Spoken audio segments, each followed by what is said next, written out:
Welcome all of you, and then surely there is no introduction required from why all we are here. We know who's really driving this, but just to introduce the Rethinking Cities series, that's the kind of task I'm trying to get in here.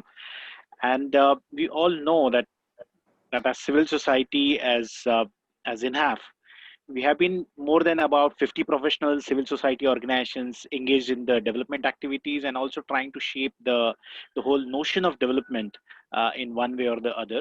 Thumbs. And, am I clear? Yeah. Sure.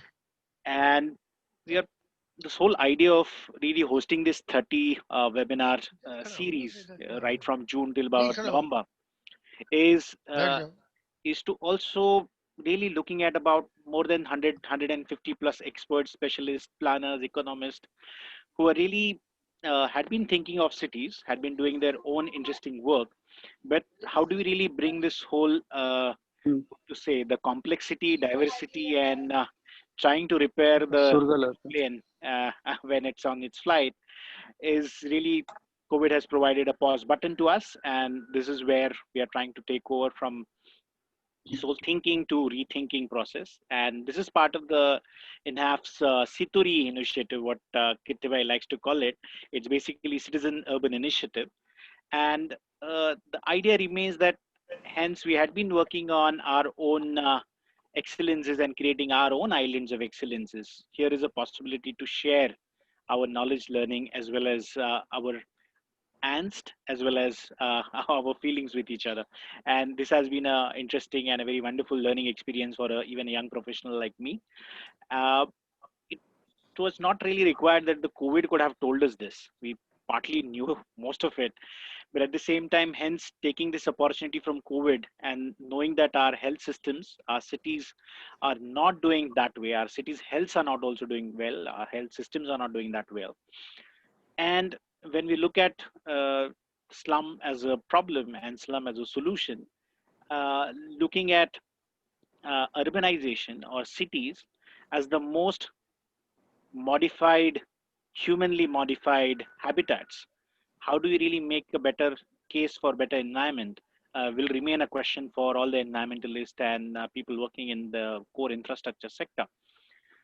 However, taking clues from this, knowing that 840 million people will be in the city by 2050, and knowing that we are in the negative GDP to as we will be restarting the so-called engines of growth, we are not really expecting something very different. But what we can definitely think of is, can we think a little differently, at least drawing the clues from what COVID has taught us, or even the humanity has really gone through in last 3-4 months.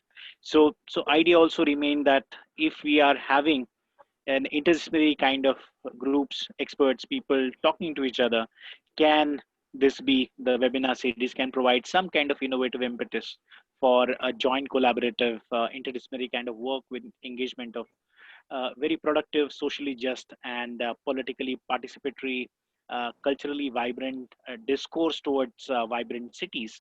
And of course, by using technologies like these, which are really empowering us to share our thoughts with each other.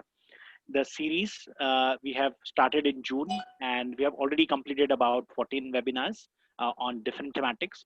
We have 15 to take place, so it's 30 plus almost. We'll be reaching 30 number by 9th of September. We'll be having our next sessions as well. There will be an entire fortnightly around urban mobility, and this whole thing is also put forward and put together by Studio INHAF with a professional team, which has been really also orienting us and telling us light here and stuff like that. Thank you very much for this young team who's really helping us putting this together. We really look forward to this discussion, and over to the anchor of this webinar. Thank you so much. Thank you, Avinash. I hope everybody can hear me. Good afternoon, friends, and thank you enough for inviting me to anchor this conversation in the Rethinking Cities series, featuring some of our very insightful minds. I'm Rizio Yohannan. I serve as the publisher of Marg, arguably one of the oldest arts magazines in the country. Uh, I'm very happy to be here because architecture and planning have consistently occupied Marg for the last 7 decades. And what I do is bring people and ideas together and try to interconnect them. So Marg is entering its 75th year this month, and to mark it, we have also included an art and science section in the magazine. So I'm very glad to be in this very interdisciplinary forum. We have with us today two distinguished speakers, Professor Vikram Soni and architect Romi Khosla, and two equally eminent discussants, Nitin Desai and Anil Kakodkar.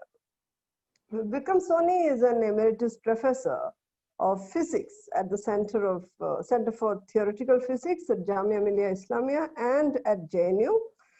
His work, all of them are very well known. I don't have to really introduce them, but for the sake of formality, I would say a few things about everyone so that we can directly get into the conversation. Vikram's work has contributed seminally in expanding our understanding of phenomena at various levels, and his body of work in public interest science deals with non-invasive preserve and use solutions to contemporary problems, particularly water problems. He has worked at governmental and advocacy levels, working towards protecting living natural resources. The Aravalli Biodiversity Park in Delhi, for instance, is a realization of his efforts. Another instance is the moratorium on building on the Yamuna floodplain, which followed from the natural water storage scheme proposed by Vikram and his colleagues. So you can see that he is not just all too theoretical as the center's name suggests, but is very much a doer. Welcome, Vikram, to this conversation. And our second speaker is Romi Khosla, award-winning architect and urban planner. He has been a principal consultant to many agencies like the UNDP, UNESCO, WTO, etc. Is jury member of the Aga Khan Awards and the revitalization of the city of Izmir in Turkey. And he's been working in the Middle East, Balkans, Tibet, China, Central Asia, Cyprus, and various UN missions, and has received a Lifetime Achievement Award from the Turkish Architects Institute. Most importantly, he is an earth walker for decades, and he travels extensively on foot while researching in the deeper Himalayas.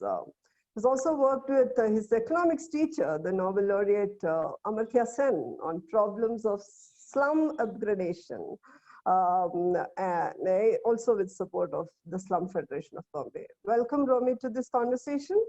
And we have our panelists. We have Anil Kakodkar as a panelist. He's chair of Rajiv Gandhi Center Science and Technology Commission, and has made significant contributions to India's atomic energy program, which he led during the years from 2000 to 2009. He is now focusing his efforts on education and science and technology based rural development, and besides energy issues, other energy issues. Welcome, Anil, to this conversation. And we have Nitin Desai, the chair of the Governing Council of TERI. He has a range of experiences as a professor of economics. He's worked in the private sector and in the government, where he held the position of Secretary and Chief Economic Advisor in the Finance Ministry. He also worked in the Brundtland Commission and then joined the UN in 1990.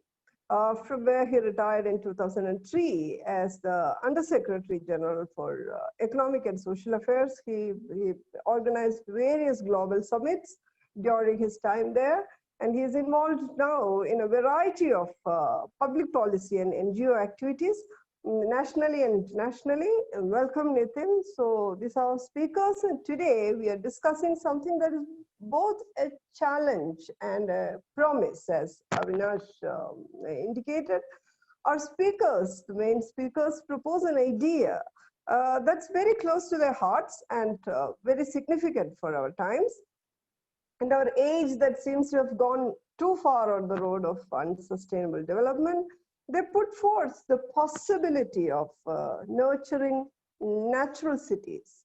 Vikram and Romi present two aspects of, because they come from two different backgrounds, they present two aspects of this issue. With a scientific approach, Vikram will present a solution-based paper first, while Romi, the visionary architect that he is, will take us through his dream plan of the natural city. With that, let me quickly outline the flow of events. So we'll start with Vikram's presentation, followed by Romi's. And I request both speakers to present their proposals within 20 minutes, roughly. And after Romi's presentation, we'll have Anil and Nitin responding to the issues and also adding their own insights to this conversation. I request them to do it in 10 to 15 minutes each. Then we will open this for audience questions. Audience, you can put your questions even as the webinar is in progress in the Q&A box.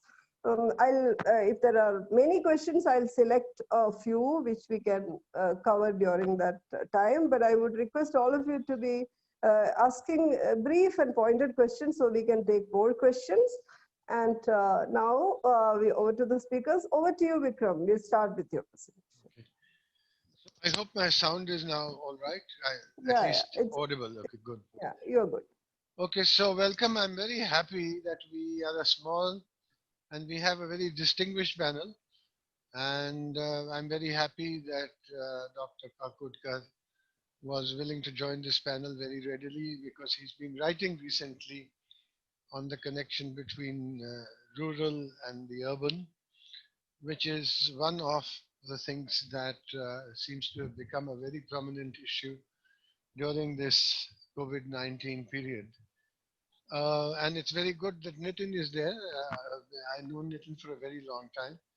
And being a distinguished economist and also somebody who's done a lot of work, as you said, in the Brundtland Commission and always been interested in the environment, it's interesting that we have a panel like this and we have time.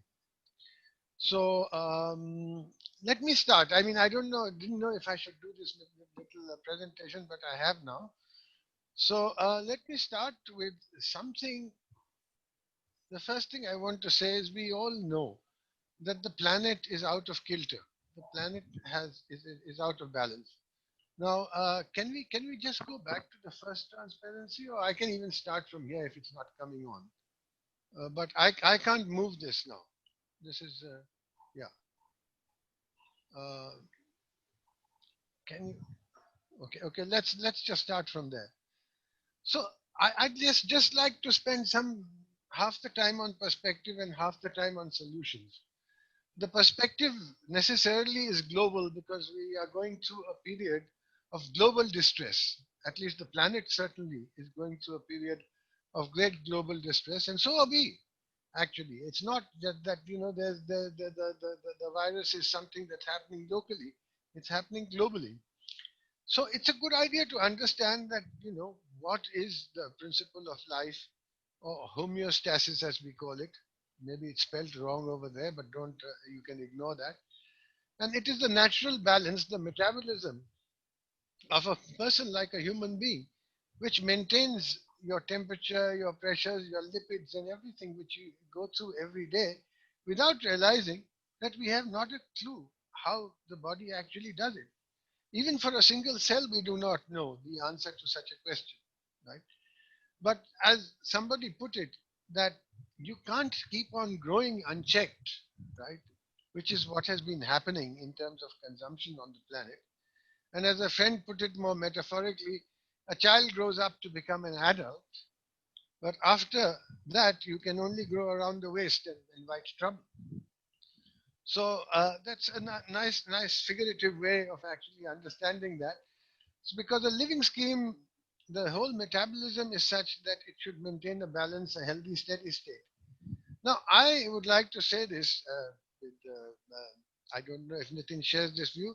I think the same applies not only to our economies but also to our cities and to our consumption.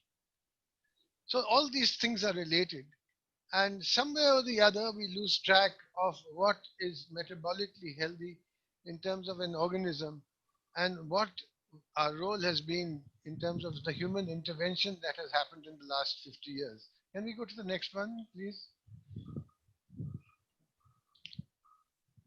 Okay. So let's see where we are today when we sit in a place like Delhi. And some of us are from Delhi. And I think Dr. Kakodkar is in Bombay. So what we sometimes lose track of is what is quality of life. And let's be very, very simple about it and say that it's good air, good organic food, good water, natural soil and food.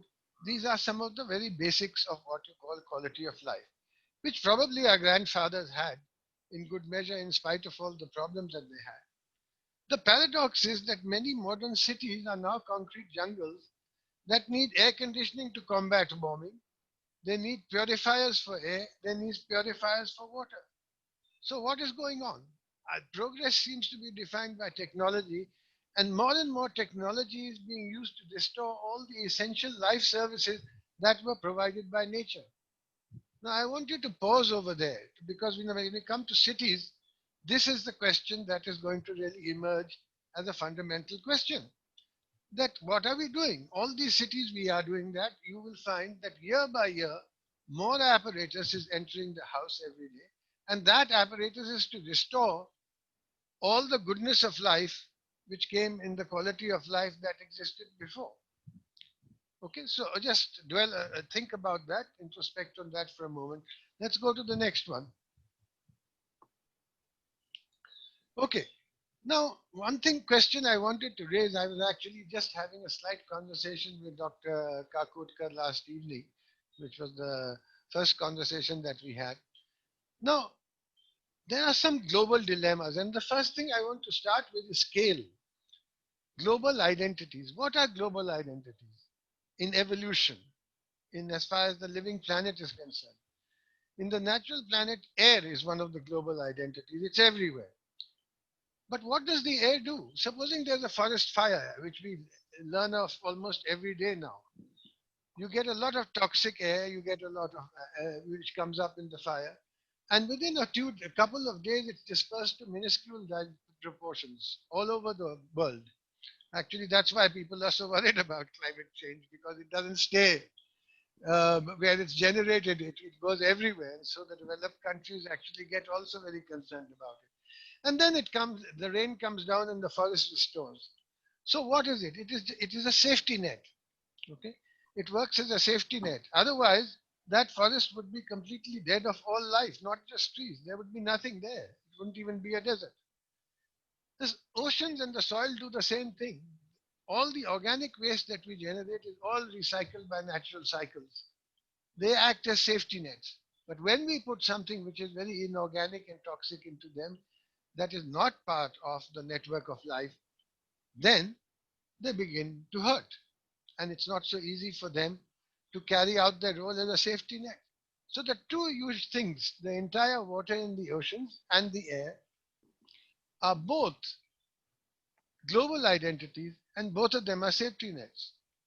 But now, what has been our contribution on the planet? Our contribution on the planet has been to make an unnatural planet in some ways, and which is part of the civilization. So, how unnatural is an open question, and that's a question we might want to debate. But let's realize one thing since we have written here that the global market economy, which rules the roost these days, is a profit net. It is not a safety net. Its basic purpose is to make profit, and it makes profit by fueling consumption. Okay, and endless gratification is created by advertisement for all kinds of goods, and generates a huge amount of unrequited, unrecyclable waste. So technology then becomes captive, to the market. Technology by itself is naked. Okay, it doesn't have this property. But once it is run by the market, then what happens is, because the technology that we have even today has almost no recycling in it. There's no technology which is actually completely recyclable. On the other hand, we have learned from nature that everything that happens in nature, which is basically a biomass or agriculture, is completely recyclable. So how is it that our entire technology and our entire industry has not learned anything from there? So these are some of the problems that we see today, especially in the last 50 years. Now, why I'm raising this point of global identities is because of a very significant, important thing called scale. The scale of our footprint of the human species now is larger than the scale of the planet. Because it's larger than the scale of the planet, you're getting global changes like climate change. You're getting viruses which go globally across the continents like Arctic and Antarctica are melting. These are global changes which are happening. And what happens when there's a scale change? It doesn't matter. You look at your own temperature. If it goes, 5 degrees beyond what is normal, you cease to exist. The same thing actually happens for the hydrogen atom. I'm just taking another example from physics. If the temperature goes to 13,000 degrees, the hydrogen ionizes. It's no longer hydrogen. It becomes a proton and an electron. So you lose hydrogen. In the same way, life is like that. You begin to lose life. And that is what is happening on the planet. So one thing I realize as somebody who actually has been looking at life and physics and not really so much economics is that global identities must be safety nets. So if there's anything, whether it is the market, global market economy or anything else, we need it to be a safety net. Otherwise, that is the one lesson that we learn from evolution.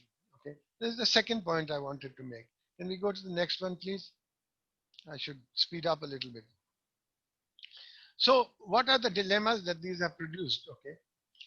So one thing which I just want to say, talking about the pandemic, is that what's been happening is that we have gone into monoculture, mass production, quartering, and mass quartering of animals, species, and export import of animals that create environments to spawn mutations, and the mutations then get communicated to the human beings, and the human beings after that they move around everywhere. There's onward transmission of both the animals, the birds, and the human beings, and that spells pandemic. This pandemic has also come in the same way. Whatever animals were quartered, SARS and bird flu came exactly the same way. They were contained in time. This one, the warnings came years and years before, but it was not contained. And look where it's gone. And the reason it's gone so far out of Wuhan or whatever is because people and animals are flying everywhere. Produce is flying everywhere. So there's something wrong in the way that we are living. Okay? We know that we are doing this, but these animals which earlier on lived in the wild or lived in their natural habitat and were not quartered all together, the disease did not spread. Once you start mass production and quartering them together, you can expect a pandemic to happen because you have changed their environment. Changing the environment requires adaptation according to Darwin, if you like, and that gives rise to mutation.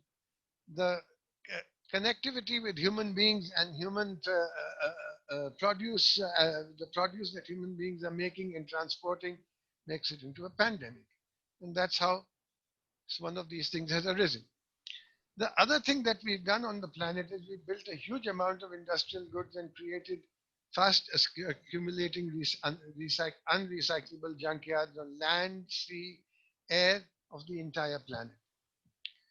So surely and swiftly the entire natural planet is being taken out, and we have disturbed its metabolism, as I said in the earlier transparencies, and nature has lost its balance. We have lost the balance with nature.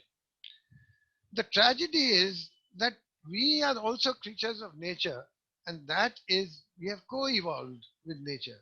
That is why the water that we drink, which is called mineral water, comes from a spring. That is why the food that we eat has to be organic food. The tragedy is that living resource like original forest, rivers, soil crafted by evolution over millions of years, once extinguished, it's not coming back. And this is the huge dilemma that we are faced with right now. But of course, before this dilemma came, nobody was expecting this virus to strike because the previous viruses somehow got contained. But right now, we can see that we are all over the place as far as this is concerned. So all these have now become global dilemmas. Can we go to the next one, please? So, but we are so intoxicated by inventions that we have made the cardinal mistake of electing higher consumption and standard of living over quality of life. More and more goodies, we want more and more goodies. And all our mega cities are way beyond any natural carrying capacity, unsustainable, unhealthy, high on cost, and full of conspicuous consumption, and very unequal. And Romi will say more about this, I suppose. So I don't want to get into that in any big way. Okay, next. So these are all consequences of the fact that we feel that we have to grow and grow and grow till we have grown into this enormousness. So all our, the way we have been using all our technologies is in a very invasive way. Okay, and this is across the board. This picture on the right and the picture on the left could be anywhere, and the right is somewhere in the developing world, but everywhere there is some kind of a problem. Okay, can we go next? Okay, so now I want to move on to some solutions. Okay, so we can go. So I shall talk about two solutions. India at the moment, 80% of our water is polluted. The water in rivers, the water in the lakes, the water groundwater, because we've extracted so much that brackish water has come to fill it up. Okay. So the only unpolluted sources of good water we found that remain in India are not the rivers, but the water underlying much of the sandy floodplains of our rivers. How that is the case, I could explain to you. It so happens that a lot of the floodplains, which can be 10 kilometers wide of sand and 50 meters to 300 meters deep, they get filled up by rainwater, which is not polluted. And sometimes by flood water, which comes late in the season after the soil is saturated, when the river pollution has been driven out. So fortunately, most of the unencroached floodplains, which are the sandy terrain next to the river, has a lot of water stored in it. And that water, as long as the level of the groundwater is above that of the river in the lean season, is actually quality water. This would amount to about 15 odd percent of the total water that we get every year, that we recharge every year.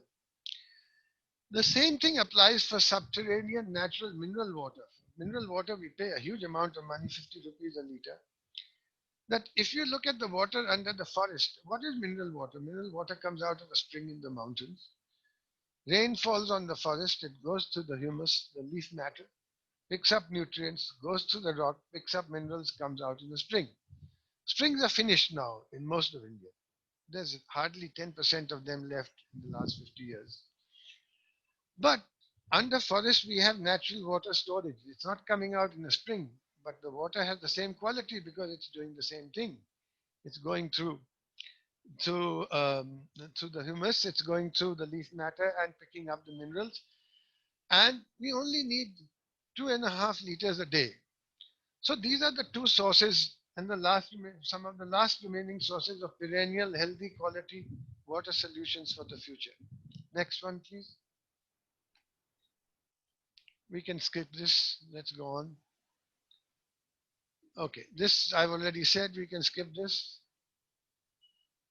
Okay, so these are the conserve and use solutions that we are taught. So we decided we should work on something which solutions that are local and perennial, because otherwise, and the moment they are perennial, they have to conserve the living resource on which they are based.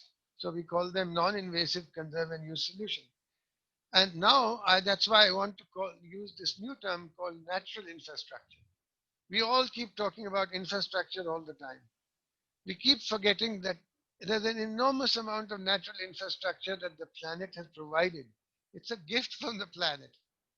And we just don't know how to respect it and to use it. And once it's gone forever. So can you imagine that the next generations are consigned to a future of drinking RO water? Even if it has put minerals in it, it's nothing like this water. Otherwise, it would also sell for 50 rupees a liter. So there we are. We are stuck in this bind. We are just about at the critical point where we might be able to sustain this population and still have natural, good mineral water and water from the floodplains, bulk water from the floodplains. Okay, next, please. Next. So this is the principle of the floodplain. Take sand in one glass, take water in the other glass, start pouring, and you find that half the water has gone into the sand. Now, on the floodplain, of course, if there's 60 meters or 70 meters of water or 100 meters of water, there's compression, and the amount may not be 50%, it may be 38% or 39%.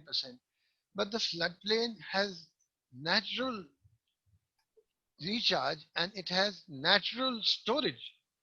So it's a God given, it's something that's given to you. All we need to do is that's where we use the knowledge, we use a little bit of physics, we use hydrology, we understand a little bit of evolution and geology, and we can come up with a figure where we can see how much water can be used every year. No more than is replenished every year, and keeping in mind that the water in the level in the floodplain must be kept above that in the river. Otherwise, the river pollution will by gravity flow into the floodplain. The moment it's higher up by a meter or two, then the water flows from the floodplain to the river. Okay?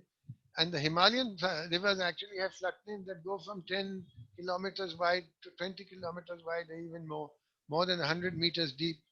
And the peninsular rivers actually are of the order of 30 to 40 meters. But we have incredible rivers in India, and most of our cities can be completely watered by floodplain. Completely watered by floodplain. I don't want to give a list. We can take that in the question session. So I call it magic realism underground. Next. So Delhi was given this project, which started in 2009 from the Prime Minister's Secretariat. Unfortunately, Delhi is making a mess of this project now. And I will ask our distinguished panelists to actually, and people who are listening, to help with this.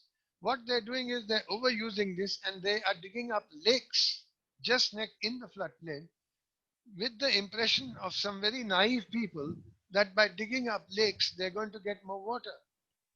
But two bad things happen. I won't go into details here. One bad thing happens is that 2.5 meters of that lake, and that's about 3 meters deep, goes in evaporation in India.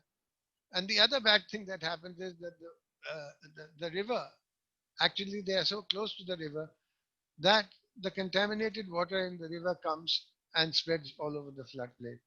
And it's being done so that they can use more water. So the project which was going well is not going so well. I do not know why the present government is not doing so, but I would like people, if they can, to help with this project. Okay, let's go further. Next one. Okay, that's just okay. Let's go to this one. Next one. So Asola and Bhati, the Sanjay Gandhi National Park, the Manarghatta and Bangalore, the Western Ghats, the Eastern Ghats, all the hills and mountains and can source mineral water. What is shocking is that we found that even a city like Jaipur has 85 square kilometers of Aravali hills around it. And they are more than enough to give 2.5 liters per person per day. Mind you, just 2.5 liters is what you need to drink in a day. And that would amount to 10% of the water that they get, or 15% or 20% maybe. We aren't sure about it. But that forest is enough to give the whole of Jaipur mineral water. Rajasthan, because of the Aravalis, can be actually a state that can export mineral water. Surprisingly, surprise of surprises, seems strange. Next. Okay, so and we had this beautiful project in Sicily, which Romi might tell you something about, where we could actually have a benefit, great economic benefit by providing water even for 2 or 3 rupees and help this town actually drink mineral water and improve its health, which actually would cost you in mineral supplements, it costs you lot of money. But we haven't done it. And that project, let Romi tell you how that project disappeared for a while. Next. Okay, so we got together, Romi and I, for Amravati because a new city was coming up and we thought, can we build a city in a slightly different way? Cities, as you know, historically have come up from settlements, from after that church cities or kasbah cities or temple cities, colonial cities, skyscraper cities. All these kinds of cities have come up for different reasons historically. There's a very rich vein of history which you can actually go through. But we said, let's think of a city which will be self-organizing and self-sustaining like a living organism. That was the idea. So can we go to the next one? Okay, so he will tell you about this. So here is just the cover of a small book that we did about how many years ago, Romi? I've forgotten now. Maybe about 3 or 4 years ago. Yes. And then we had a chessboard pattern of these squares, which are about 1.5 kilometers wide, of green squares and built-up squares, so that the city could get green convection from the squares, like you have from the garden next to the IIT, for example, and blue convection from the river. And the idea was that a living city should be like a living organism, should be self-organizing and self-sustaining on water, food, milk, and climate also, should control its own climate. So the next one. So these are some of the things, okay? So we came up with a blueprint that it would be self-sustaining on water from the river floodplains, organic, the Krishna River in this case, organic vegetable produce made from inside in the city from some of the green squares and the floodplains, where you can do a lot of organic vegetable cultivation without disturbing the quality of the water, milk from the pasture land, and this would automatically have an architecture of temperature control. It would have some community forest over there, which are there to give you mineral water from subterranean aquifers to regulate climate and soil. This will make such habitats non-invasive and energy lean. And now renewable energy, sorry, and with things like solar and wind cannot happen in a big city like Delhi or Bombay, but they can happen easily in rural India and create a surplus economy and jobs. And maybe Nitin will have something to say about this. So the scale of a city falls in between that of a simple living organism like ourselves and the planet, which is entirely itself a living organism, at least according to Gaia theory. I'm not going to go into that right now, which are both self-sustaining and have a metabolism that works on the principle of life. There's a great opportunity to have such habitats and cities in the future.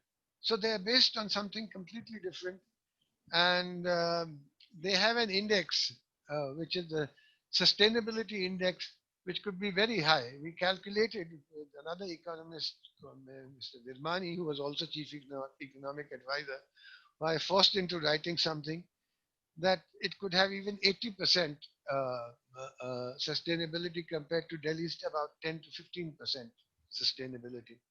Okay, next one. I'm pretty much at the end of line. I just want to finish on a note. So let me finish on this note. I hope I haven't taken up too much time, but it's the last transparency probably. So the thing is, where are we going wrong? We've seen the state of politics in the world at the moment, right? From Trump to Turkey, to ourselves, to everywhere. And we have seen that for 150 years, apart from the free market and apart from Marxist, there have been no other ideologies. The planet never came into any of these ideologies. And look what's happening with the planet and how it is having an impact on our lives now every day. And still it hasn't come into it. But what is happening? What is going wrong? So I want to put it this way. I'll call it the three identities. The personal, which is your own identity and what you do for yourself.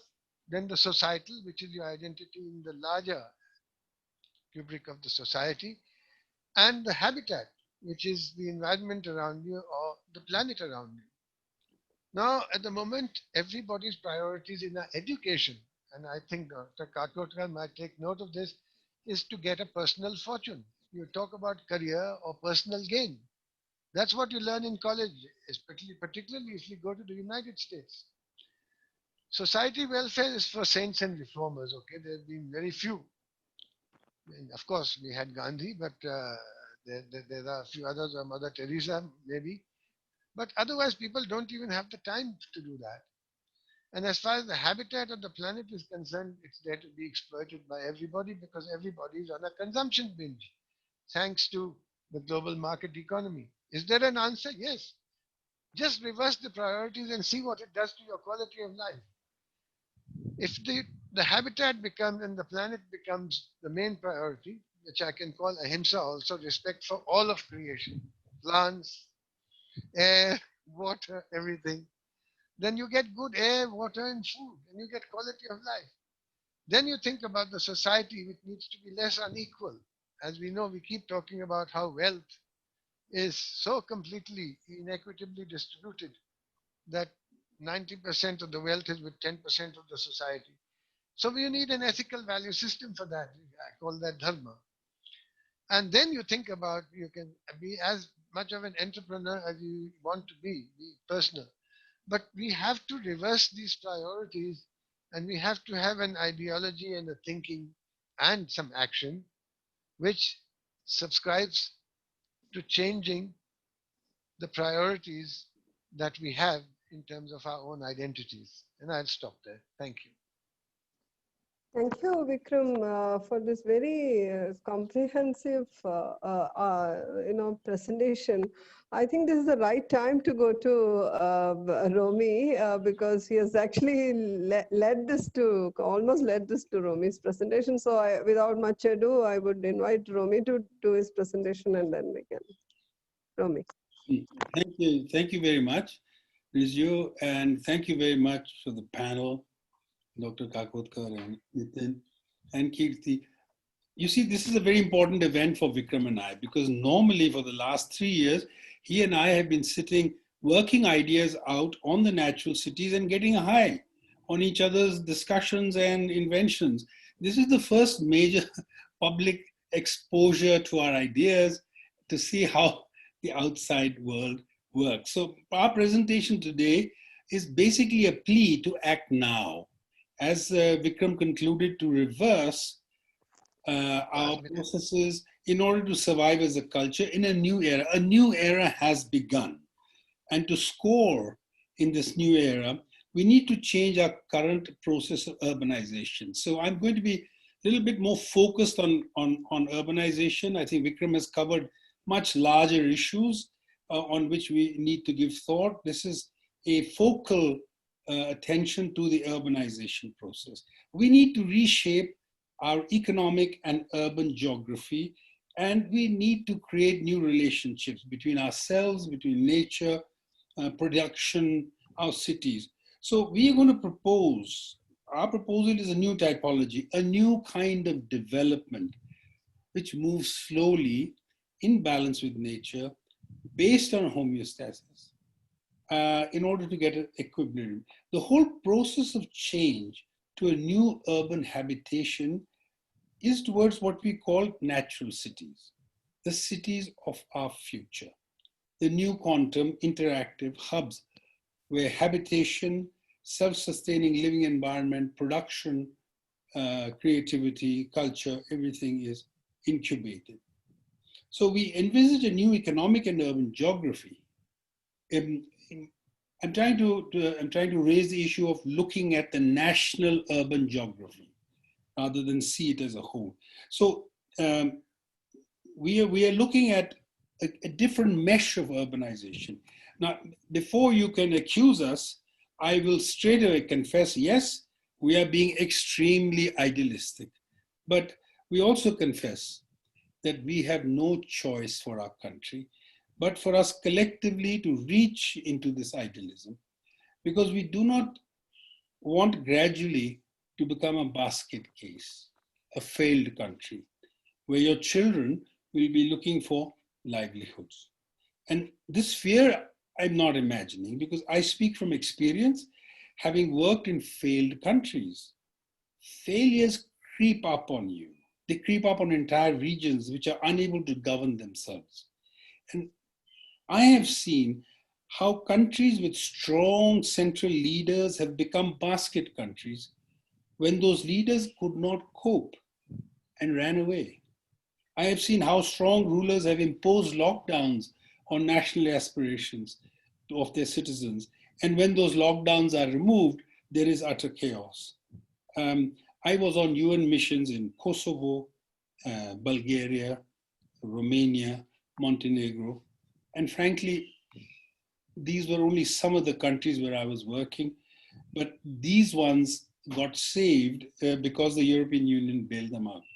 And the area of, for us, there is no European Union to bail us out. For us, what is the reason why I'm calling it a new area is because the area of the Anglo-spherical power is coming to a close. We all know that.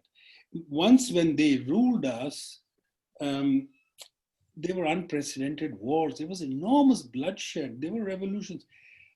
Certainly, we have no business to emulate those civilizations. So I don't think we're dreaming, because I know very well the consequences of national failures. We have nobody to bail us out but ourselves. And the economic geography that we will build for ourselves is what is going to sustain us. Now, the good news is our greatest opportunity today to save ourselves. It is here, it can happen now, and for two good reasons. First reason, the modern era of the Anglo-spherical empire is weakening and becoming inconsequential. Anyway, the digital revolution has already shifted the ownership of the world into the hands of private players of our digital age in the West. In the East, the new imperial Han Empire is rising, and between the East and the West is the space that India will occupy. So let us prepare. The second reason, that's the first reason, is the fact that what we had before us is in decline. The second reason is the Indian subcontinent, science and technology to become prosperous again. Combine it with our ancient wisdom to live a balanced life with nature. We can mix the know-how we have learned from the Atlantic civilization and empire with our wisdom of the Indian Ocean, and therefore create a new area of homeostasis for our particular country. So what we need to prepare for immediately, starting now, is one, is overcoming the helplessness of an over-centralized governance. Secondly, the certain onset of global heat, climate change, and large internal migrations. The third is overcoming the severe food and water shortages, and water already Vikram has talked about. And fourth is calming down our social urban unrest, into which we are going very quickly. Thanks to the ongoing pandemic, we have a sharp awareness of the kind of development we want. We have an option of choosing one of two completely different types of policies. Am I being heard? Yes? Yes, yes. Okay, fine. So we can look, after the pandemic is over, we can carry on as before with highly centralized policies, aspiring to live in smart, modern Atlantic style urban cities, populated with millions of inhabitants and dependent on migrants. Or we can have policies that search for distributive country, distributive cities, to become natural, each becoming self-sustaining habitat and decentralized, with strong distribution of energy, finance, governance, democracy. So we present the possibility of the second solution. Our proposal for a sustainable urban landscape is made from about 700 natural Zilla cities spread across the administrative geography of India. These natural Zilla cities are the hubs. We are proposing them to be the hubs of a new mesh of economic and social interconnections for governing, producing, and accumulating wealth. They are actually going to form the new building blocks of a new decentralized democracy. The thing is already in place. If you consider our constitution and the 74th and 73rd amendments, they have already in place to enable us to do this decentralization. It's just because it's not in the interest of centralized governments to implement those amendments. So we appeal to all those who are listening to reconstitute India as a republic of self-governing, Zilla-level hubs of self-sufficient panchayats. There are some 250,000 panchayats in this country, which are clustered into about 7,000 blocks and 750 Zilla districts. And the natural city is located in the initial part of our program with the 750 Zillas. So we have considered the entire geography of the country for these autarkic, naturally sustainable habitats. And at the heart of each natural Zilla city or habitat, you would expect the same: festivals, carnivals, farmers' fairs, religious structures, agricultural activities also. All of the same things that work in little parts of the metro city, actually. Metro city is no longer one city. It's, if you take a city like Bombay or Delhi, it's in fact a cluster of many cities. So what we are arguing for will come naturally to even the metro cities. We are also asking for changes in the current responsibilities of central government in order for this change to be enabled. We need to focus on policy issues that relate to our national interests for survival in the coming era. And we need to monitor and release over-centralized democratic power. We need to let it go and reach the Zilla level in order for new activities to start. Now, in conclusion, I'm going to show you some images which, in fact, will double up on, well, will illustrate what I'm really talking about. So let me see if I can get to those. Yes. So here I begin with a night shot of the global world. You can see on your left-hand side the Atlantic civilization, and bordering the other side of the Atlantic, the European civilization. Romi, this has not come on yet, the presentation. We are certainly moving from one to the other. Here are some examples. You have to share the screen. Romi, the share screen is not on yet. Oh, 1 second, I'll go back. Now, let me see. The green thing in the middle. 1 second. It's the green thing at the bottom in the middle. Yes, not yet. I put on the screen. It's not coming on. Yes, yeah, now it's now Yeah. they are sharing it, Romi. Are you sharing it now? Yeah, I think they are beginning to, yeah, it's come on now. It's come They on. have shared it. Yes? Yeah, they have shared it. They have shared it? Mm-hmm.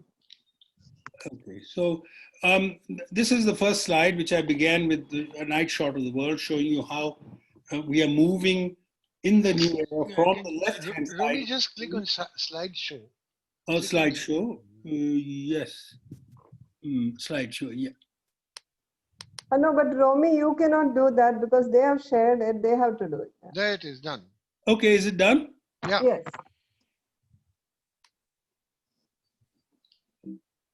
It's done. But I can't move the slide for some reason.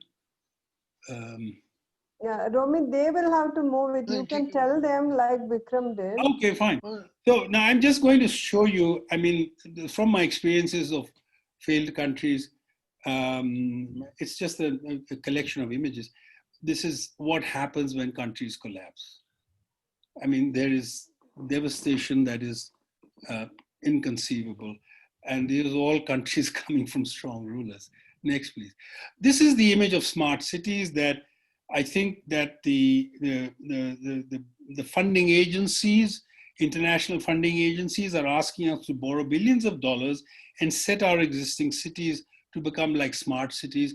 And I imagine this is what, I haven't imagined it, and one of the illustrators imagine what a smart city will look like. And that's the boundary of the smart city and what's going to be happening outside. Do you have the next one, please?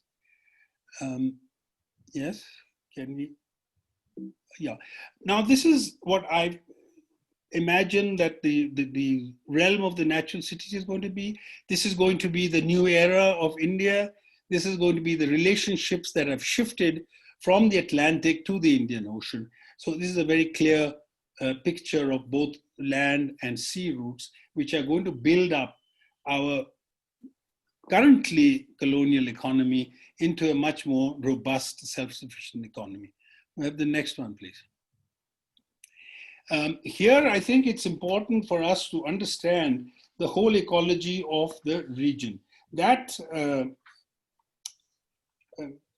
there are 16 countries and 10 rivers that feed all our surrounding countries. The 10 rivers are the Amu Darya, Brahmaputra, Ganges, Indus, Irrawaddy, Mekong, Salaween, Tarim, Yangtze, and the Yellow River. And the 16 countries, which I won't name now because we are running out of time, but basically we have a major problem because we are sitting right on top of this. And if anything happens to the ecology of this region, it's going to devastate the entire region. Next, please. This is a very interesting map. It's based on populations being placed in our states, what each of our states is equivalent to. And my contention is that it is very difficult. Can you hear? There is a mic problem, Romi. Can you? I don't have a mic.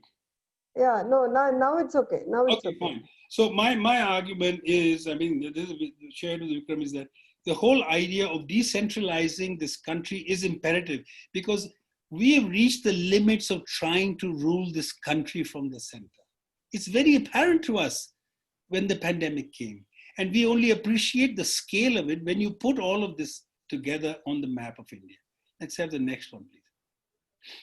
We come now to India, the settlement patterns of India. And each one of those lights is for us a natural city. And that's how we are going to locate it.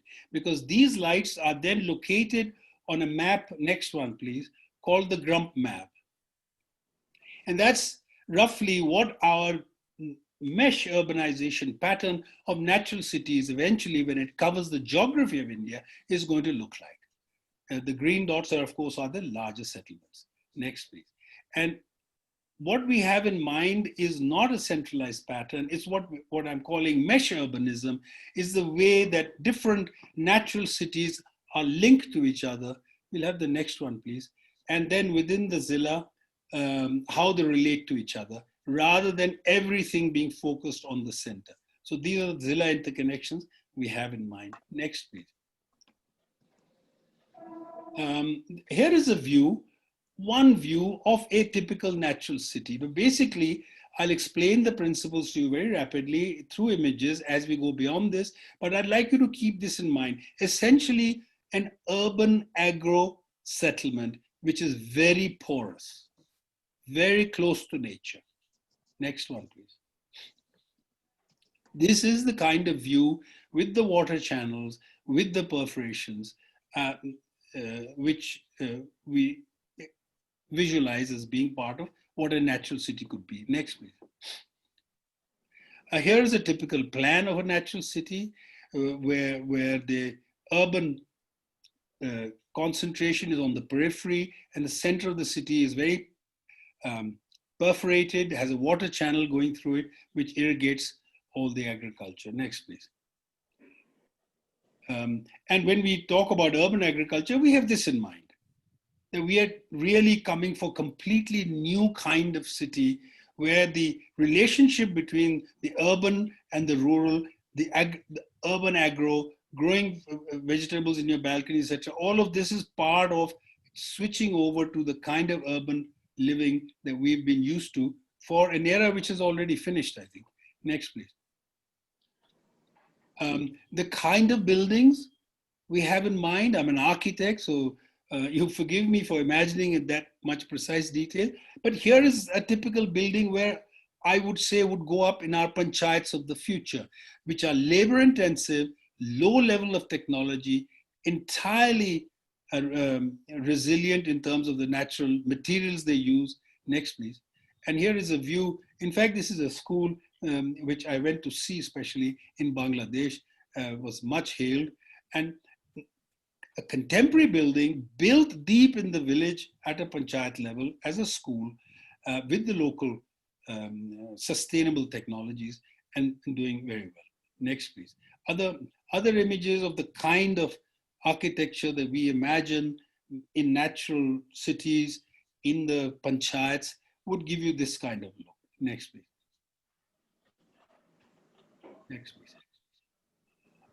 Now, Vikram and I did a cost analysis of the cost of living, and we discovered that the cost of living as you go into a dense urban city, the pollution, etc., makes it much, much higher.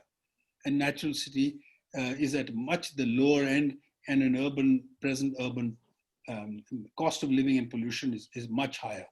Next, please. This is as far as the cost of living is concerned. There are other, we can have innumerable natural cities, but as you can see from Vikram's presentation also, we are located outside the floodplain of rivers and canals, and we're able to make use of all that water which has been absorbed in the floodplains in order to provide water for a city. Here's another typical example of a natural city. Next one is yet another one in a different location. So it's not as if, have the next one please. It's not as if we are thinking of one template for everything. Every natural city could be a modified existing city. In most cases it will be, and then there could be new greenfield projects. Next please. So what is the principle behind it is shown in this slide.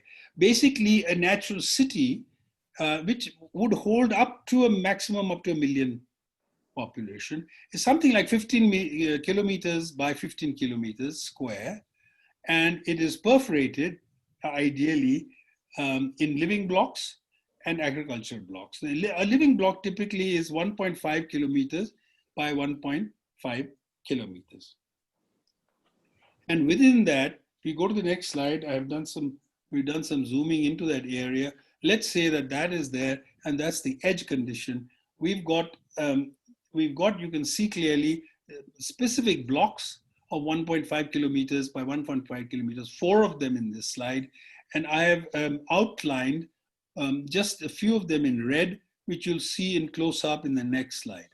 So next one, please. Yeah.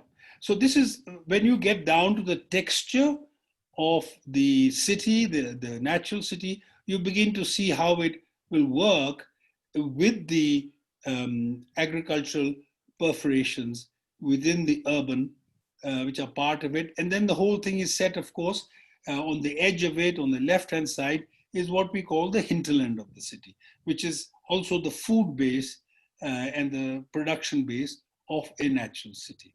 Next one, please. Next.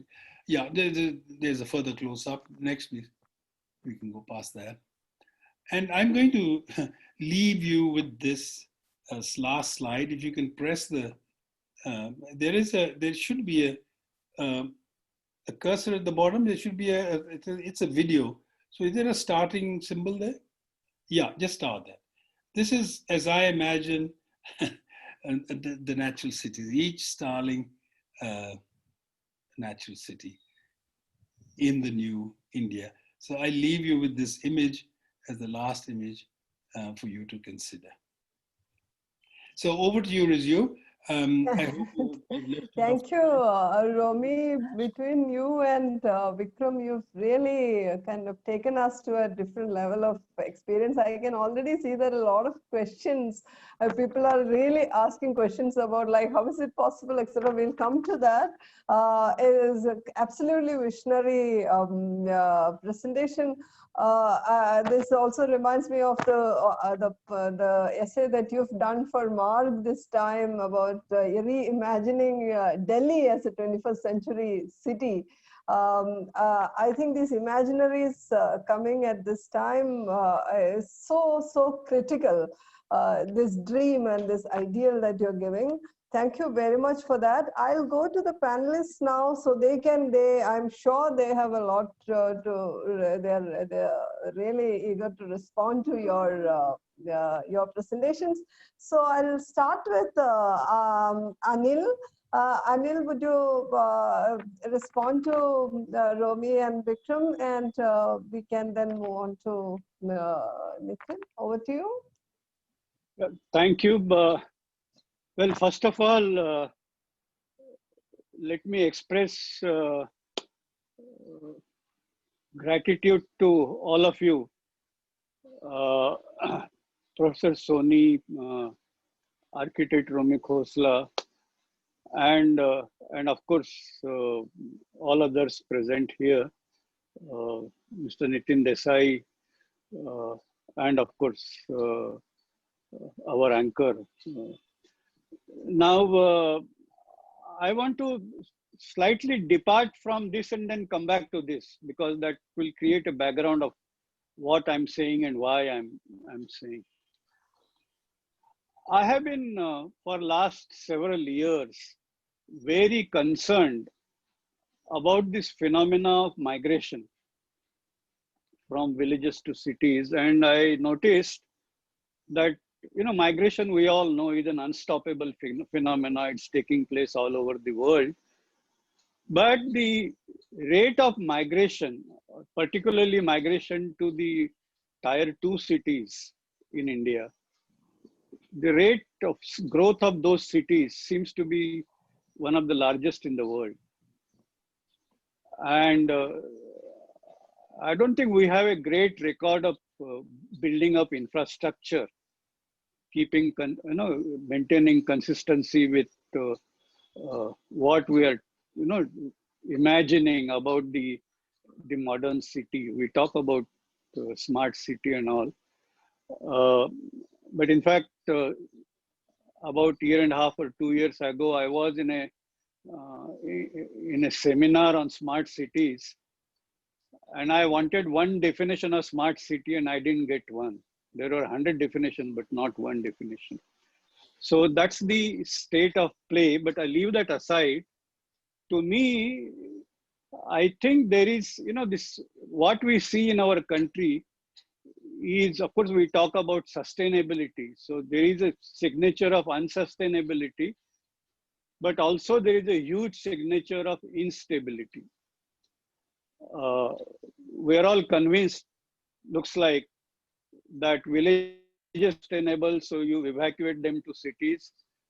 And we somehow imagine that we will build city infrastructure to cope with that influx. And I think, according to me, there is an unsustainability issue on both sides, on the side of city, as well as on the side of villages. And of course, pandemic and the distress migration, people wanting to walk, in some cases, even thousands of kilometers under distress, is a signature of that instability. So as we look at development, I think sustainability has become a buzzword. Environment, everybody wants to talk. But the way we kind of, adopted the socio-economic framework, market forces, call it socialism, but both, as Professor Soni alluded to, I think they are all leading to unsustainability. So while there is a global problem, I think we should recognize that we have a local Indian problem, and that we need to address. Now, I have been talking about a concept called sillage, and in fact, that quite resonates with architect Khosla's natural city, where you have uh, the greens and the constructed areas in a chessboard pattern with a principle of self-similarity. Uh, but talking about a, a sustainable and a stable habitat, it looks to me that unless each one of those entities are kind of, socio-economically self-sustainable, or for that matter, each one of them, in the context of countries, we talk about balance of payment. I think our villages should be net exporters. Individual pockets of that habitat, they should be near net exporters or near net importers, but just around there, with an arrangement where the average income of individuals, per capita income, is roughly equal, whether one is living in city or in village. And remember, we are now moving to knowledge economy. Gone are the days of agrarian economy or for that matter, even industrial economy. And so in knowledge economy, the technologies are actually, they promote decentralization and democratization. So one can imagine manufacturing in a village and agriculture, as Romi had said, in a city. So there is no reason why an average, let's say, average youth in a village cannot make a living as lucrative as an average youth in a city. The problem is because we don't allow them to learn. We don't have the access for those people to build their own capacities. So according to me, that minimum self-sustaining unit, which we are talking about, it should have as a minimum the elements, if you call it, say, DNA of self-similarity. It should have elements of human development, right from childhood to learning, education, skilling, all that, and not as an isolated activity, but well meshed into other livelihood activities. So it's human development that includes education, that includes health, livelihood, that includes earning of various kinds, appropriate technology with a local capacity for keeping the technology rejuvenated, because technology is not static. It becomes obsolete over a period of time. And every time if you have to get technology from outside, unlikely that you will be self-sustainable, particularly in market-driven principles. And of course, you have a local related infrastructure with a larger backbone connecting each one of them. Now, if you have a habitat architecture of that kind, I think the gradients which kind of drive this migration or drive this other transitions, those gradients will be at a minimum, and that is what will create stability in my view. And of course, I agree with the governance issue that it should be an optimum mix of top-down and bottom-up planning and governance, so that everything need not be decided at the central level. But at the same time, we need to recognize that there are a few things, large infrastructure, large industries, that probably may have to be centrally planned and executed. So you need an optimum bottom-up, top-down mix. So I essentially talk about the concept of a sillage, which is the best of city and best of village. And it is consistent with the needs of the new age society, knowledge society, and an optimum mix. It need not be a city, it need not be a village. but it should have all those elements for self-sustainability. So that is the first point that I would like to say. Just couple of other points by way of comments on what has been said. I think water issue in India is more serious than what has been made out to be. We should recognize that the drinking water requirement is a very small proportion of the total water that we consume, the largest consumer being agriculture.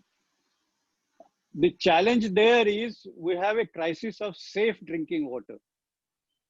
And I think we need to pay attention to the, our rivers are polluted, and not only polluted, the rivers are dead. And many of the river valley programs, I have had the occasion to look at some of them. In many of them, the capacities have been designed in such a way that the downstream river, there is no, you need a minimum flow to sustain life in that stream. And many times there is zero flow, and then there is no life. And you can't maintain. So whether in the form of rivers or in the form of lakes or in the form of underground water bodies, I think we need to make sure that, see, just like we're talking about Gaia, I heard that word several times. That's an earth like a living system. I think water bodies are also living system. And we must make sure, respect, that they remain as living systems. And if you do that, then I think drinking water is not an issue. Our challenge is otherwise what will happen the way we are going, even that little groundwater near the floodplains, that also will get polluted, and then we'll have nothing else left. So rather than exploiting what is available, I think we should rejuvenate what was spoiled. I know in, for example, several parts of Haryana, Western Uttar Pradesh, there is a huge groundwater, all of it is saline, not even fit for agriculture. Now, I don't want to go into the reasons of doing so, but I think we need to adopt a model of development, habitat included, but larger model of development, which addresses these issues in totality and not in a compartmental fashion. The last point I wish to make is about this, a point was made with respect to natural services, and a point was made with respect to clean air, clean water. I talked about water. I think air also we are coming very soon to that kind of situation. But worse still, for example, the whole greenery, or for that matter, food production, depends on the natural pollination services. And we know that these are very, very environmentally very sensitive. Imagine that these get disturbed beyond a limit, you will have a huge food crisis on hand. So I think we need to go in somewhat greater depth. I think the principle of self-sustainability is good. It is philosophically correct. One of my friends, he had looked at the temple architecture, Indian, in fact, Hindu temple architecture. And he worked out that that is actually based on the principles of fractals and self-similarity. So I think doing everything around us, adopting principles of self-similarity, is actually bringing closer to real life. And I of course, champion that. But I think we need to go much deeper. I think at this moment, this looks to me on the surface attractive, but on the whole, I'm not too sure whether this will actually address the problem. And I'll stop here. Thank you, Anil. You've actually brought out many questions that I see in front of me are also addressing this, like the practicality of this. We will discuss this further as we go to the Q&A session. So now I'll go to Nitin so he can respond to this, and then we'll go to the Q&A. Nitin, over to you. Thank you very much. Well, it was a pleasure listening to Romi and Vikram and Anil Bhai. And since Vikram has been referring to my status as an economist, let me begin with the proposition that one of the greatest problems we face is an imbalance between demand and supply.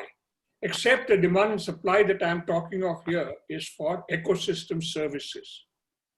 If you look at the human impact in the world, and you can measure the demand that we make as human beings on nature by, and compare it with what nature can provide. And this year, the Earth Overshoot Day was 22nd August. That means beyond 22nd August, we are maintaining our consumption and basically our production by depleting resources and accumulating carbon in the atmosphere. That is the greatest imbalance between demand and supply that we have to cope with.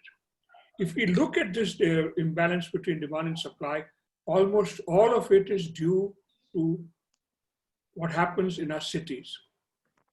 Typically, your village does not have as big an imbalance between the demand for ecological services and the supply of ecological services. The imbalance that we are seeing today in the world, and of course seeing also in India, is basically a result of cities which are having a huge ecological impact, a massive ecological footprint. And therefore, I greatly welcome this idea of a natural city, because anything which reduces this imbalance between ecological demand and supply is something which we ought to be welcome. I must say, it's a radical departure from the history of cities, because historically, cities have always been entities which have imposed a large ecological footprint. In fact, they arose when there was a rural surplus which could sustain people in cities. But leave that to one side. Anything which can be done at a practical level to reduce this impact is worthwhile. I think we've had a lot of very interesting propositions, particularly from Romi and Vikram, on the conceptual framework for a natural city. What I want to focus on is something slightly related to this. What I call this from here to there question. That it is very good to define what a natural city is going to look like. But we have to realize that we will have to try and get this done in a policy environment, in an ownership environment, which is not necessarily favorable for this. So I'm going to pose basically a here to there set of issues and questions, and what perhaps even suggest one or two areas for suggestion. A couple of things before I move into the two things that I want to focus on. One, that in some ways, as was mentioned by earlier, the divide between urban and rural areas is narrowing. And there was a focus on the fact that there are cities now which are trying to become green, etc., etc. A very interesting example, incidentally, is Havana. When Havana faced the problem of when the Russian Soviet support for it went away, and they were suddenly badly hit in terms of their requirements, particularly of food, they opened up the system in Havana, all the land areas for cultivation of vegetables. And even small little triangles in the streets and so on were used by people to cultivate things. And because of this, there was a time when Havana became 80–90% self-reliant when it came at least to these types of products. But that's just an example in passing. I want to focus on the reverse example. We are today seeing cities, villages, which are semi-urbanized, particularly in the areas around the big cities. We could almost call them urban villages. They are mostly places where people live and travel to cities to work and go back at night. So they are not fully urban areas because they do not provide urban type employment. They remain agricultural, but they have a large residential population of people who work in cities. I believe that the new technologies that are available to us, particularly on the internet and so on, allows us the possibility of this type of decentralized employment generation. We are already seeing this in the case of COVID. We are already seeing people working from home. And in fact, I know of many places, particularly service-oriented places, where you don't necessarily need to have a face-to-face contact with the client, which are saying, oh, well, if this is working, why do we have to have offices? Why can't we just continue working this way? So this is one thing which will provide a starting point, a small starting point. There are other small incremental things that one can do in our existing cities, but we can't ignore the existing cities. We must have about 450 to 470 million Indians living in existing cities. I can't abandon them. That's the here part. And I must also have answers as to how do I change that here part into something which is closer to there. And so I must look for incremental changes in existing cities, which will make them ecologically sounder in terms of water efficiency, in terms of reduced ecological impact, in terms of more green areas, in terms of greater internal dependence on certain types of agricultural products, and so on. But let's turn to the bigger issue. And the bigger issue is, how do I actually get this thing to work? One part of it, Romi has already mentioned. We need decentralization. You're not going to get natural cities unless you have localization. And you can't get localization unless you use Articles 73 and 74 effectively. What's the real barrier to Article 73, 74? It's not the central government. It is the state governments. These are the guys, the ministers sitting in state capitals who want to retain control, particularly on land transactions. And they will not let go and give authority to, particularly to municipalities. There's been a greater decentralization to rural panchayats, etc., but hardly any to municipalities. Because the people who are not interested in this are the people who are part of the land mafia in our urban areas. The politicians working with property developers and others who monopolize the land that is available for use. So we will have to address that issue of land. Because if we break this nexus between the politicians, the the property developers and others, then we can start talking in terms of the sort of things that you are talking about in terms of natural cities. How do we do that? How do I actually get the land market to operate completely differently? The key here is that we must say that you do not have an absolute right to do what you like with the land that is in your hands. And here, it's not just a matter of zoning restrictions and so on. No, what I would say is you must now have a rule by which anybody who wants to use a piece of urban land for any purpose must be required to make an assessment of the ecological impact of that particular use and then compensate for the ecological demands that use will make. I'll give you an example. We have this in forests. If today anybody wants to use a piece of forest, say for a factory or something like this, what the Supreme Court judgment requires is that person must compensate and put money in a fund on the loss of ecosystem services that will come about because this forest is going to be used for this purpose. Not just the timber and the products, but the water resource problem, the soil problem, and other ecosystem services that a forest provides. That's the law today. And they have to put that money, and that fund, the Kampa fund it's called, has to be used basically for promoting forestry in other areas of the country. Now, what I'm saying is, let's do this with urban land. Anybody wants to use urban land for a mall, for a commercial center, for a high-rise building, then they must make an assessment of what's the impact of what they are doing on water demand, on other ecological services which are needed for the natural city. And then they must be required to put that loss of ecosystem services valuation in a fund which can be used then for expanding the availability of ecosystem services in a city. This is something that I think we can do.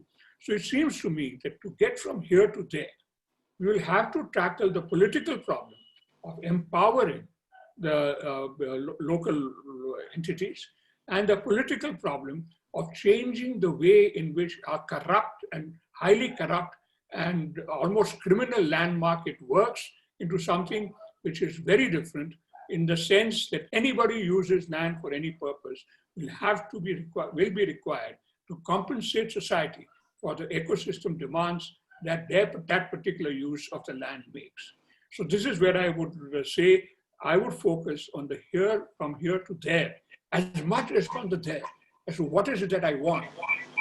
So let me just stop here, and I look forward to any comments that Romi or Vikram may have. Thank you.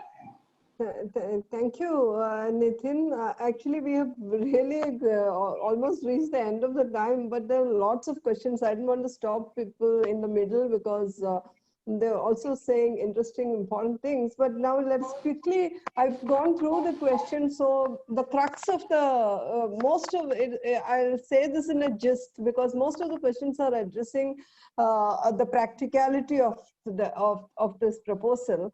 So I would actually summarize many of the questions into one or two, so that will enable you to address these issues which are on the minds of people. So quickly, this is T. Swaminathan. Actually, this represents a lot of questions. So he's saying the crux of the urbanization process now is to convert the agricultural land into a non-agricultural first. So how do you imagine this will be reversed for a natural city? And two questions which are there, like I'm just clubbing that also. One is the question about the political, this is a political challenge. When there is no political will, how will this be implemented? What is, like as Nitin said, what is that process from here to there? So Romi, this is actually, most of these questions are addressed to you. Then we'll go to Vikram. Could you address this, please? Yes, I mean, there are two issues here. Mm-hmm. One is that the last thing we want to do is to lay down all sorts of rules about what can be done at the local level. The whole essential idea of natural cities and decentralization is, let's imagine it's a zilla. It is up to the zilla in the boundary of the district for them to decide what is it that ought to be done with land and what is not to be done with land. There is no magic formula. As far as we are concerned, the magic formula is simply the central government and the state governments decentralizing. Now, what will happen, what solutions will emerge, each zilla will come out with a different solution altogether. Sorry, and does that deal with it, or is there another question? No, there is a political challenge also, like because many people feel that there is no political will, or politics is a little biased, very biased actually. So how do you navigate this? Well, you see that as I had said in the beginning of my talk, that if the community, if the social community, the population is indifferent to what is happening at the central level, we will drift into failure. It's not a question of you or me giving a formula for this. We have to really understand that we are drifting into failure, and in order for us to reverse that, we have to rethink how we want to develop and whether we can develop with multiple development strategies at zilla level, basically. There's no magic formula for stopping the political will. The corrupt politician, I don't have a formula for it. It's just everybody is getting so badly affected, but they're not doing anything about it. I'll go to Vikram because Vikram also had proposed a solution, actually, step by step. So I think a set of questions are concerning the individual and the possibility of the individual contributing to this. How can individuals contribute when there is no political will, or when there is that difficulty? Can individuals do something, what level, etc.? So the many questions are pointing to that, because you've also actually driven many projects, so that might be a question that you could address, Vikram.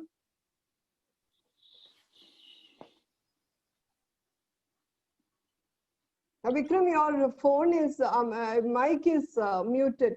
Could you unmute? Okay, is it okay now? Yes. Okay, see now the number of questions and the number of different interventions is becoming very large. And before we go to policy issues, I just wanted to point out one thing, that one of the major questions that come up with cities and mega cities is the question of carrying capacity. The idea of natural cities, as far as I'm concerned, nature defines very much what is the carrying capacity. The two examples I gave, the floodplain can provide you with only so much good water, what is replenished without disturbing the sanctity of the floodplain. Okay. That is the sacred point over here. So you cannot have a city, whether we did it for 1 million people, you cannot have a city without bounds. So how do we work with carrying capacity is a very important thing for natural cities. It's a question of how do you distribute, and how do you distribute, if I was to quote what the earlier speakers have said, that your ecosystem services can be local. If they cannot be local, the idea of natural cities comes apart completely. So what I would say is that there are ways in which we can assess this. If you look at an area where there's a river floodplain, or if you look at an area where there's a forest, you have a lot of ecosystem services coming from them, which I'm calling natural infrastructure. Natural infrastructure has never been properly assessed and understood. And what we must actually avoid is losing living natural resource, as has been emphasized, while we do perform these things. As far as some questions like, Nitin was raising, that it's not that, we can really go from here to there. We have to do it slowly. I mean, take a small example, a city like, Mathura or Vrindavan or Sonipat or something. And what you can do with these cities to decongest them is to put a twin city over there which follows the natural city principle. There, people would like to go there because it offers better quality of life. It will also decongest the older twin city, which had actually become completely constricted. So those are questions that arise in looking at these, or whether you want to call them tier 2 cities or whatever. The major mega cities will actually only decentralize or decongest very slowly. And so that question has to be addressed. But future urbanization has to follow some sacred rules, that they must respect natural infrastructure. And people conceive of an era where there's going to be more urbanization. What COVID has shown you is that you cannot really have more urbanization at all.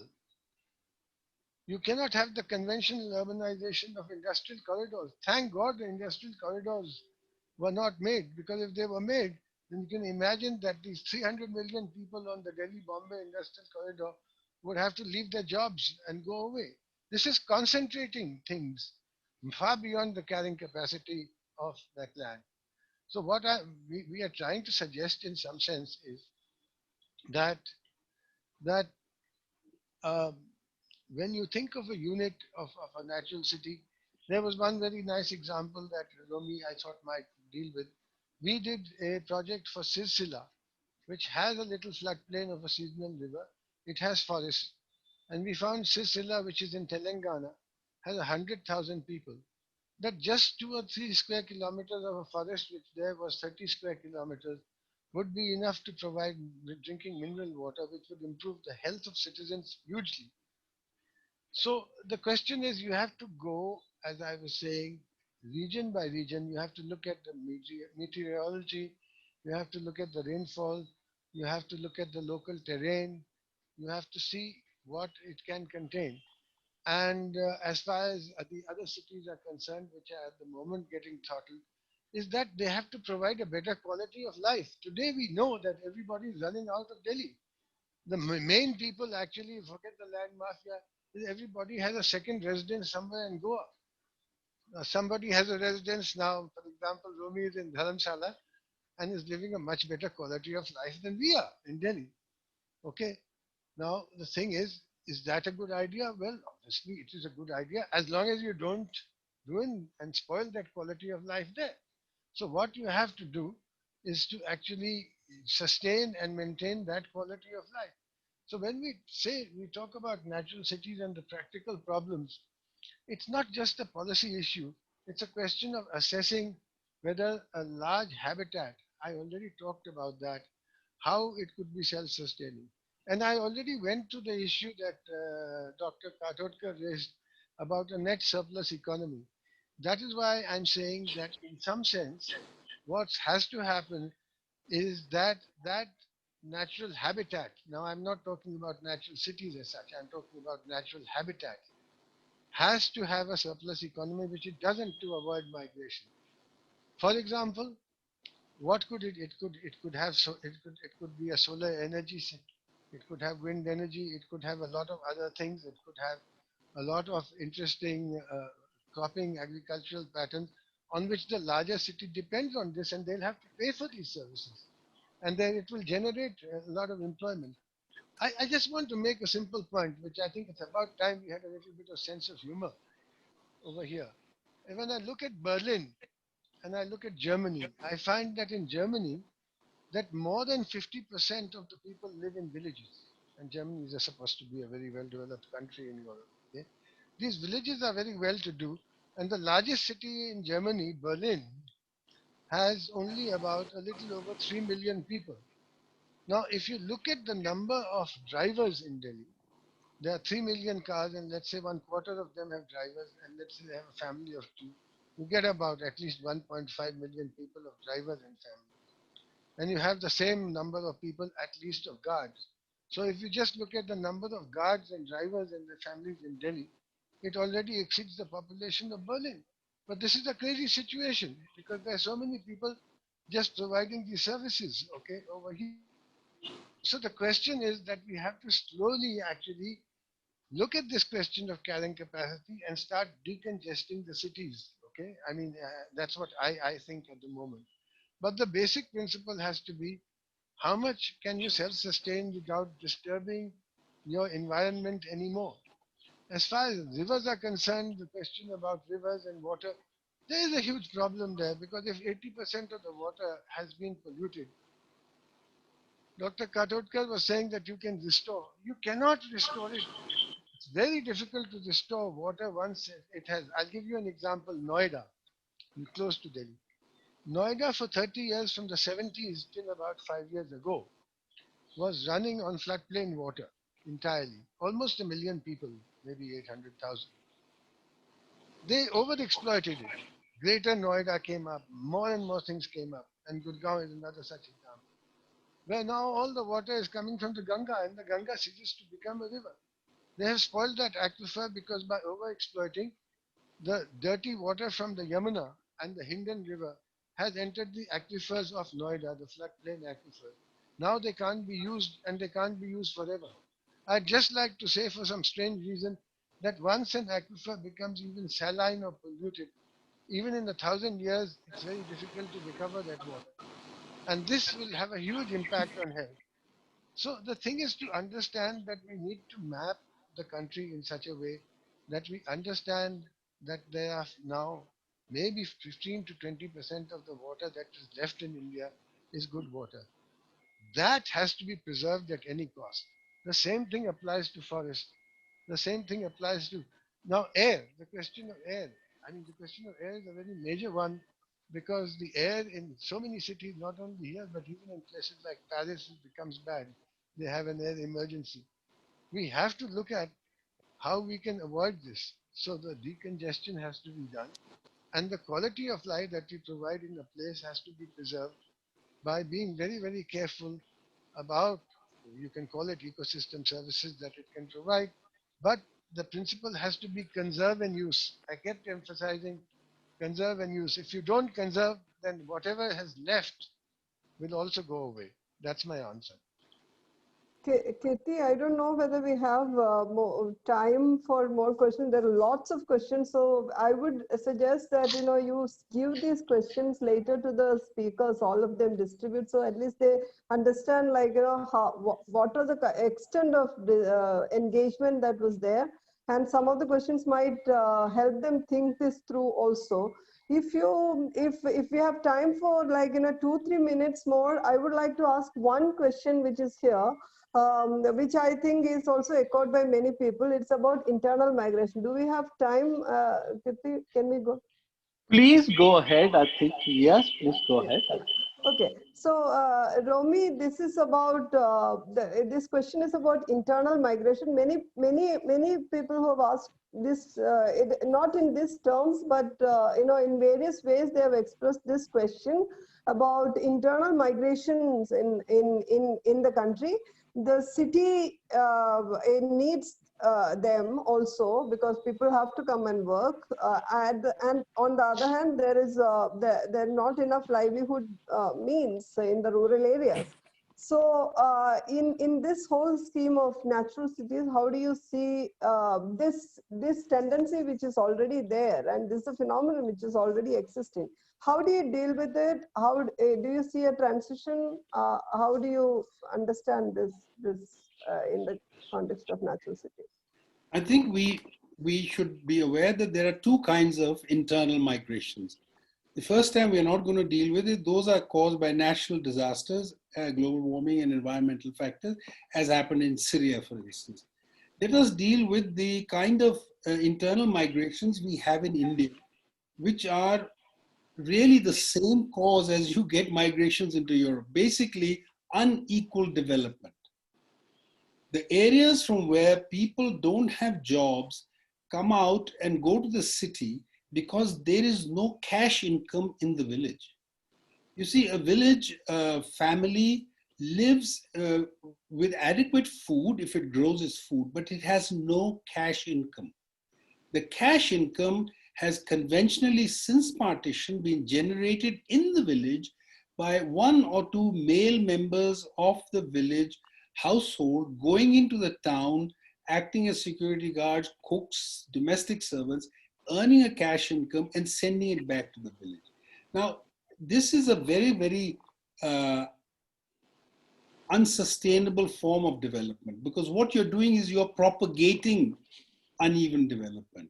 You have to stop investing in the large cities and start investing in the areas from which this migration is originating.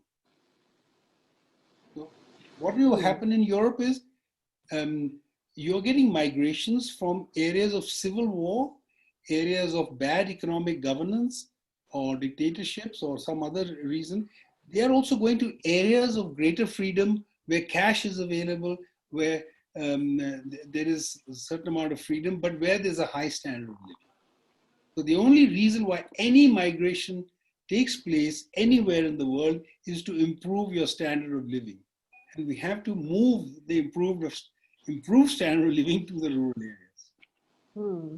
Sorry, I want to make a little correction. Please. See, standard of living depends upon, generally is taken upon consumption. Okay, I keep on emphasizing it's not standard of living, it's quality of life. So quality of life is the important parameter here, and I think we should not belittle these ideas, because first, if you don't give quality of life, as I said, you can have 100 purifiers, but what is the point of that? You're just spending a huge amount of material and generating a huge amount of waste just to combat the fact that you've made a mess of these mega cities. So that's why I'm saying that one of the things that rural areas can do much better than urban areas is things like renewable energy. They can also produce. Everybody needs so many different kinds of organic food and spices. They can be the center for that, so that they can generate a little surplus economy and have jobs over there. But how many you can have and what you can do will be determined by the total configuration, geological, ecological, hydrological of the habitat that you're considering. But we can push this. We have something over there. As Romi said, that investment has to go there. Right now, the investment is almost entirely going into these mega cities. Nobody is investing there because the accent is not on quality of life, but it's on world class city standard of living. How good the internet is, how good this is, how good that is. So you have to have local area networks, and you have to find that the quality of life there, and people are generally moving to that now, is much, much better than it is in the cities. And once people start moving over there, then of course the point is that you will have more employment there. And you will have a different kind of take on education and industry, on things like renewable resources and renewable energy. Okay. Thank you, Vikram and Romi. I think we have really exceeded the time that is given to us, but there are a lot of questions. I'm sure Kriti and team will send these questions to you. I think some of these questions really require your engagement, and that will perhaps also inform your quest in the coming days. So certainly these are questions which are on our minds, and there are no ready or comfortable, easy answers to any of these. But it's very important that we begin to propose, at this point. Like, there is no point in saying that it's all hopeless and where do we go? And also to put the whole burden of completely visualizing the final end product. It's not possible. We will have to play it by the ear, or as we go. It's a road, we have to take it. But then without these dreams and ideals there to inspire us and inform us, this will not even happen. The first step will not be taken at all. So I think this was a absolutely energizing session, and thank you, Habitat Forum and the entire team for this massive series of webinars which are generating a lot of ideas. I'm sure this will help thinkers, even maybe it might lead to some kind of a Kirti will think about it, some kind of a white paper or some kind of a policy recommendation at the end of this. It would certainly go there. So thank you very much for this. It was a privilege and honor to be here and listen to all of you. Thank you very much. Kirti, would you like to Yeah, conclude? I would like Kirti to say something, being the organizer. He Yes, hasn't I said think, anything. I'll say not one, but a few things. One is this, yes, there have been some remarkably good questions. And earlier as well, that we have not been able to complete, I think, all question answers. We have earlier sent it to speakers and panelists, and they very kindly responded.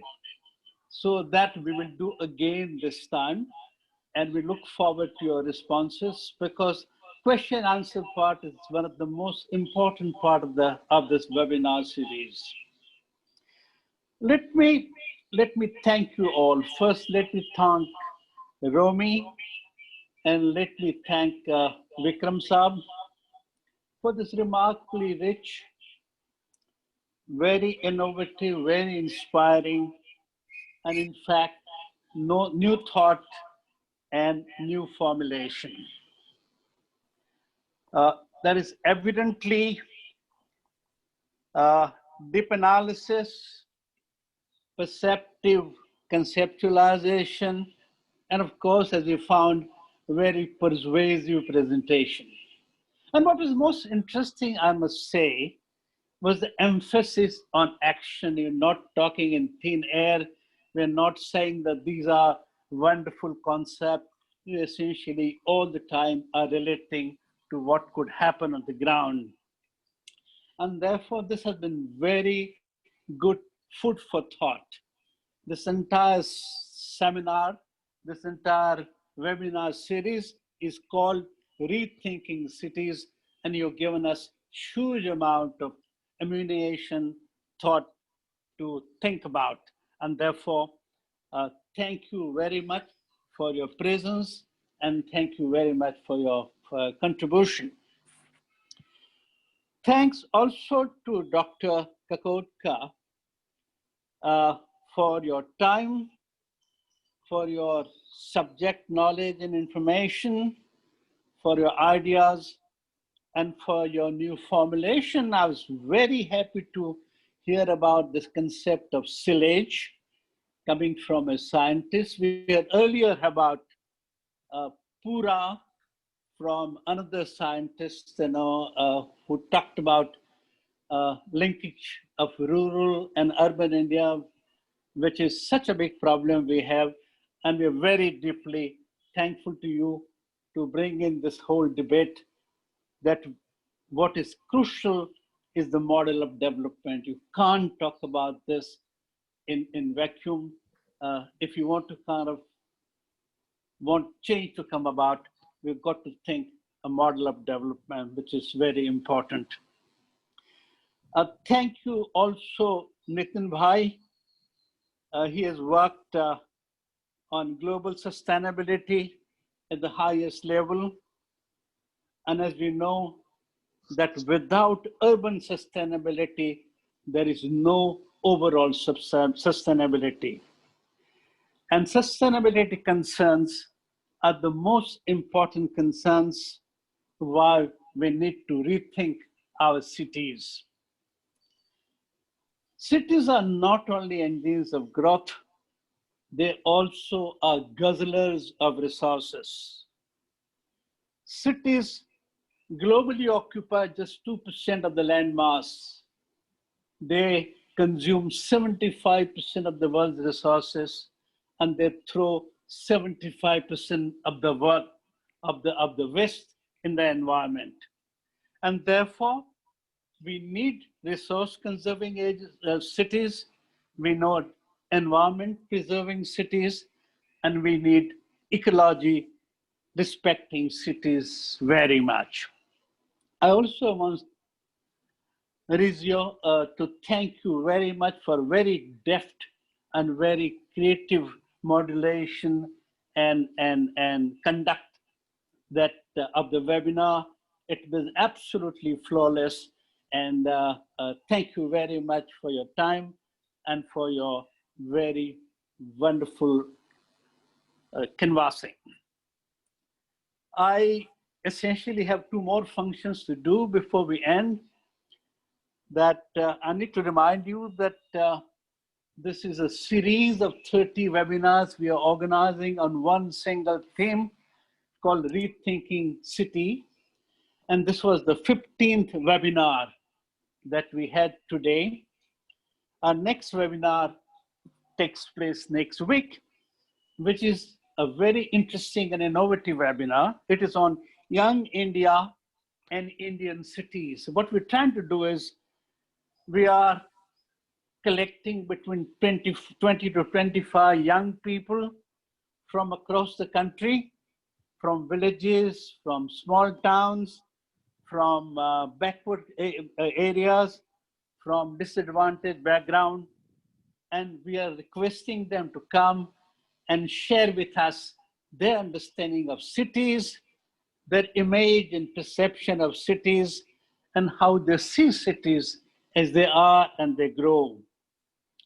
Also, what they expect from the city as they grow up, as they aspire, and they dream their own dreams, what kind of role they want cities to play. And this particular webinar is part of our deep conviction that cities are not about places, cities are about people, and we got to listen to all kinds of people if we want cities to be inclusive, cities to be livable, and cities to be respectful in terms of environment. That particular webinar is going to be moderated by young Angana Nanavati, who is reaching out for people across the country to get them to come. She's excited. All the boys and girls who are going to be in the next webinar are also excited. They're not sure whether the Wi-Fi will work in the villages. They're also very excited what kind of photograph they send. So we're looking forward to that particular webinar. I also want to kind of remind listener that we need your feedback on the way we conduct this webinar, on the subjects, on the way it gets delivered, because if we hear from you, we'll be able to improve our performance. So please tell us how these webinars are doing. We're just halfway through. We have a long way to go in terms of how do we relate with you. And lastly, to end, let me kind of thank my colleagues at Studio INHAF who have been doing a remarkably good job of presentation and of management of these events. They are very systematic, they're organized, and they are very cooperative. And therefore, thank you, Hariharan Saab, thank you, Radhika, thank you, Shivani, thank you, Dhwani, thank you, Shimul, thank you, Nikki, and thank you, Neeta. Thank you very much. We're very grateful for this remarkable webinar. We will be in touch. We'll send you questions unanswered, and we would continue to look forward to see how far these ideas are moving and how could we could learn more from you. Thank you very much again for everyone.